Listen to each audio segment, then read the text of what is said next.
Halo, selamat pagi, selamat siang, dan pastinya selamat malam.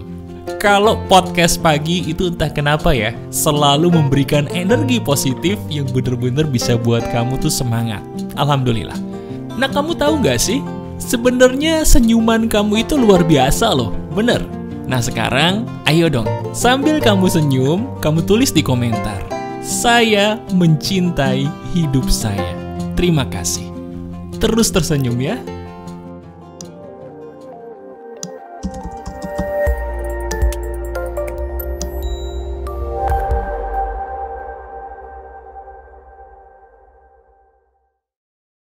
Halo teman-teman, ada saya kembali Aryan Surya, sahabat baik kamu, pastinya di podcast pagi yang selalu kamu tunggu ya. Teman-teman, pernah gak sih kita merasa bahwa hidup ini sebenarnya ajaib? Ya, coba deh, kalau kamu udah sering nonton video-video saya di Pagar Kehidupan, kamu pasti menyadari ya, kok bisa Mas Aryan ini seolah-olah menebak apapun yang ditebak itu kebanyakan benar. Pernah ya kayak gitu? Nah, kenapa saya bisa menebak bahwa apa yang kamu rasakan itu persis seperti yang saya katakan? Jawabannya sederhana, karena memang hidup ini ajaib. Nah, ajaibnya hidup ini, itu loh yang akan saya bahas kali ini, supaya seizin Tuhan nih, insya Allah, dengan ilmu ini, kamu semakin ringan lagi di dalam melangkahkan kaki dalam hidup kamu ya. Amin. Yuk kita bahas. Nah sekarang langsung aja deh. Mas, tadi Mas Aryan bilang bahwa hidup ini ajaib. Karena hidup ini ajaib, Mas Aryan juga bilang bahwa Mas nih bisa nebak apapun, emang kebanyakan benernya sih daripada salahnya. Itu maksudnya gimana Mas? Kenapa hidup ini bisa dibilang ajaib? Begini teman-teman. Coba deh, sekarang kamu lihat hidup kamu sendiri. Lihat dirimu sendiri. Fokus ke dalam diri kamu. Sadar nggak sih kalau hidup ini sebenarnya sama seperti yang namanya komputer? Kamu pasti kebanyakan punya handphone ya. Kamu juga mungkin pernah punya laptop atau sedang menonton video saya bahkan di laptop. Nah sadar atau tidak, manusia itu sama seperti laptop, sama seperti handphone. Maksudnya, kita nih sebagai manusia punya yang namanya data-data kehidupan. Saya ulangi ya, setiap manusia, termasuk kamu sebagai sahabat baik saya, kita ini punya loh yang namanya data-data kehidupan. Nah, data-data kehidupan itu maksudnya apa, Mas? Nih, data-data kehidupan itu maksud saya adalah begini. Kita sebenarnya punya laporan nih di otak. Laporannya begini, oh, saya punya teman namanya Budi. Budi ini baik sama saya, sudah terbukti Budi itu baik. Oh, saya punya teman namanya Dewi. Dewi ini pernah nyakitin saya.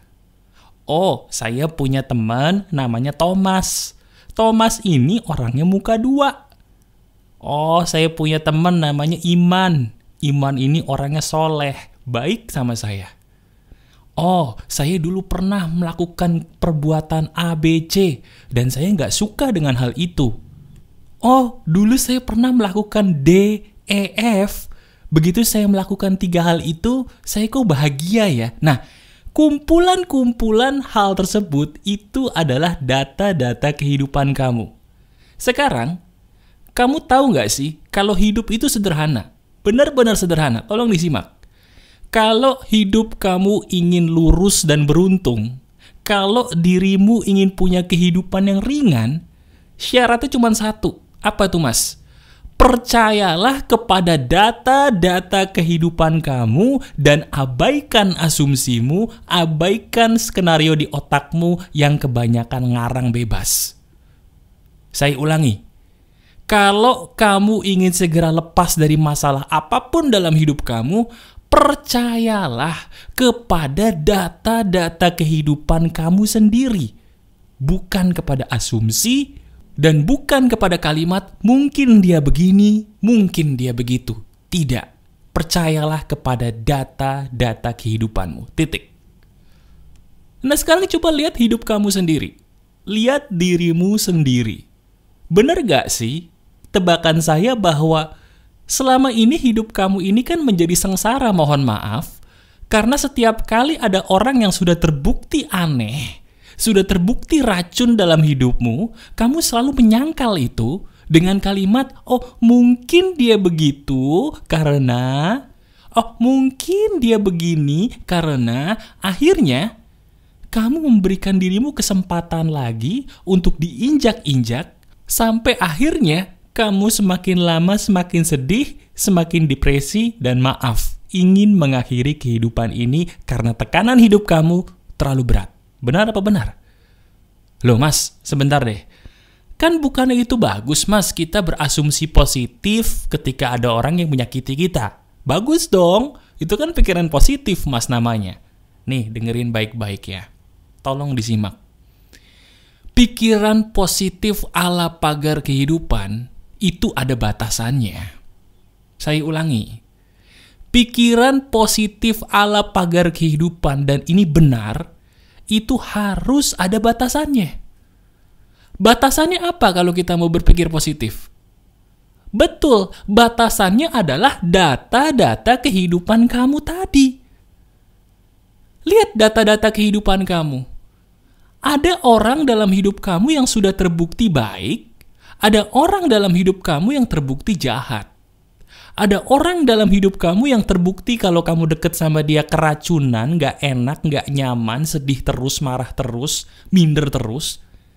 Tapi ada juga orang yang ketika kamu deket dengan mereka atau dia, kamu jadi positif, berbunga-bunga, atau paling tidak, kamu netral, tidak ngerasa keracunan, tidak ngerasa gak enak, biasa aja. Bukankah itu sudah ada dalam data-data kamu? Coba lihat deh. Iya kan? Nah sekarang pertanyaannya, kenapa kamu gak percaya dengan data tersebut? Kenapa kamu menyangkal data-data tersebut sehingga, mohon maaf, diri kamu sendiri yang jadi kasihan? Terinjak-injak oleh sebuah hal yang sebenarnya kamu tahu bahwa itu dia orang yang beracun. Itu dia orang yang salah. Itu dia hal yang tidak baik buat saya. Titik. Iya kan? Nah, oke mas, saya setuju banget bahwa apa yang dikatakan Mas Aryan ini benar. Terus langkah berikutnya saya harus gimana mas? Apa yang harus saya lakukan? Gini, pertama kamu pakai pola pikir yang sederhana tapi ampuh. Catat di otak kamu, ya. Catat di otak kamu sebuah kalimat yang benar-benar tepat, yaitu saya harus percaya dengan data-data kehidupan saya. Katakan, saya harus percaya kepada data-data kehidupan saya. Kamu lihat data-data kehidupan kamu. Hal apa yang kalau kamu lakukan, kamu nggak suka? Hal apa yang kalau kamu lakukan, kamu suka? Nah itu percaya. Nggak usah hal yang kamu nggak suka, kamu paksa-paksa jadi suka. Nggak usah. Nggak usah. Itu buang-buang waktu. Oke? Mas, saya mau milih jurusan kuliah. Apakah saya harus percaya juga dengan data-data kehidupan saya? Oh iya dong. Lihat data-data kehidupan kamu. Kamu itu sukanya melakukan apa? Pilih jurusan kuliah yang sesuai dengan apa yang kamu suka, sesuai data-data kehidupan kamu. Jadi jangan percaya kepada perkataan orang, jangan percaya kepada suruhan orang yang bukan diri kamu. Kenapa? Karena data-data kehidupan kamu dan data-data kehidupan dia berbeda. Iya toh? Ada orang suka menjahit, tapi ada orang yang tidak suka menjahit, contohnya saya. Ada orang yang punya keahlian berbicara seperti saya. Tapi ada juga orang yang punya keahlian mungkin di bidang menulis.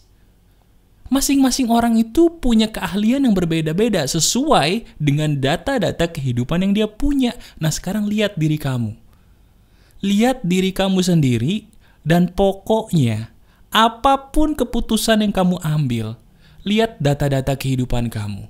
Kamu tuh udah tahu kok mana yang baik buat kamu, dan dirimu juga udah tahu mana yang kurang baik untuk kamu. Kalau bergaul, lihat orang-orang yang menurut data-data kehidupan kamu tadi yang baik dan bisa membuat kamu mendapatkan vitamin kehidupan. Dekati mereka. Kalau belum ada, mending gak usah punya teman. Daripada kamu takut gak punya teman, Terus kamu mendekati orang-orang yang maaf ya, menurut data-data kehidupan kamu sudah terbukti mereka itu racun. Sudah terbukti mereka itu selalu membuat kamu minder, tidak nyaman. Ngapain deketin mereka? Ya tapi mereka baik mas. Iya mereka baik, saya tahu. Tapi nggak cocok kan sama kamu? Iya kan? Orang baik itu belum tentu berarti cocok loh. Saya ulangi ya, ini penting. Orang baik itu belum tentu berarti cocok buat kamu. Mas, saya punya pasangan baik, tapi kok saya kayaknya nggak nyaman. Nah, itu nggak cocok buat kamu. Mas, saya punya teman banyak, tapi saya nggak nyaman. Mereka padahal baik, itu berarti tidak cocok dengan kamu. Kalau tidak cocok, bukan berarti mereka jahat. Ketidakcocokan kamu dengan seseorang itu karena frekuensimu dengan mereka atau dia berbeda. Dan data-data kehidupan kamu itu punya info untuk itu. Tapi kenapa kamu abaikan itu semua? Nah sekarang gini, kamu sudah menonton video ini. Diri kamu bahkan dari tadi sudah sering mengangguk-anggukan kepala ya. Pertanda bahwa apa yang saya bilang ini kok bener-bener pas banget dengan kamu dan alhamdulillah ya, sesuai dengan apa yang kamu butuhkan. Bagus. Sekarang, kalau kamu benar-benar sahabat pagar kehidupan sejati, mulai detik ini, jangan percaya apa kata teman, apa kata orang. Percayalah kepada data-data kehidupan kamu sendiri. Mau ada orang katanya sebaik apapun, tapi kalau menurut data-data kehidupan kamu orang itu maaf ya, banyak munafiknya buat kamu, banyak jeleknya buat kamu, membuat kamu tidak nyaman dengan dia, walaupun kata orang dia baik, jauhi. Percaya kepada data-data kehidupan kamu, benar. Kalau kata orang tua, kamu harus jadi dokter, karena dokter itu adalah warisan keluarga kami. Lihat data-data kehidupan kamu. Apakah data-data kehidupan kamu ada sebuah bukti yang mengatakan bahwa kamu itu suka dengan bidang kedokteran? Kalau suka, bagus, ikuti apa kata mereka. Tapi kalau tidak, jangan ikuti. Hidupmu adalah tanggung jawab kamu sendiri. Percayalah kepada, betul, data-data kehidupan kamu. Mas, tapi gini mas, maaf ya mas ya. Saya ini udah kenal dia lama loh mas. Kan gak enak kalau saya tinggalin gitu aja mas. Saya gak enak loh, udah kenal dia lama banget. Kalau saya jauhin gitu aja gak enak loh mas. Terus gimana mas? Halah, gini loh, ya, tolong disimak. Kalau saya kasih perumpamaan, diri kamu itu kadang-kadang ada tipe orang yang seperti alergi udang. Bener, nih saya kasih tahu. Orang tuh kalau alergi udang, dia bukan hanya makan udang bakal alergi, bukan. Dia menyentuh makanan yang ada bahan baku udang, dia juga alergi. Nah sama kayak kamu. Kamu bilang tadi temenan sudah lama atau kenal dia sudah lama. Kayaknya gak enak gitu ya buat jauhin dia. Walaupun data-data kehidupan kamu mengatakan dia bukan orang baik. Nah sekarang saya mau nanya sama kamu. Nanti kalau kamu terus dekat dengan orang yang menurut data kehidupan kamu itu gak baik. Kalau terjadi sesuatu hal yang tidak baik dalam hidup kamu, itu salah siapa? Salah siapa coba saya tanya? Ya salah kamu lah. Data-data sudah menunjukkan dia bukan orang baik buat kamu, titik. Kenapa kok kamu lawan? Hanya karena masalah waktu. Hanya karena merasa nggak enak. Loh. Lebih nggak enak mana? Kamu kehilangan masa lalu atau kehilangan masa depan? Ayo jawab. Kamu temenan lama sama dia, punya banyak kenangan, betul. Kamu mungkin kenal sama pasangan kamu udah lama. Kalau kamu meninggalkan dia, kamu akan kehilangan masa lalu, betul. Tapi kalau kamu tetap bersama dia orang yang salah, kamu akan kehilangan masa depan. Pilih mana? Saya nanya nih, jawab. Pilih mana? Kehilangan masa lalu atau masa depan? Masa lalu. Jadi sekarang pilihan ada di tangan kamu. Percayalah kepada data-data kehidupan kamu. Itu adalah hal yang paling jujur dan paling benar. Patuhi itu. Dan seizin Tuhan, insya Allah hidup kamu akan jauh lebih baik. Oke? Masih ada saya Aryan Surya, sahabat baik kamu selalu dari pagar kehidupan. Tetap keep the spirit, keep sharing, and keep loving. Bye-bye.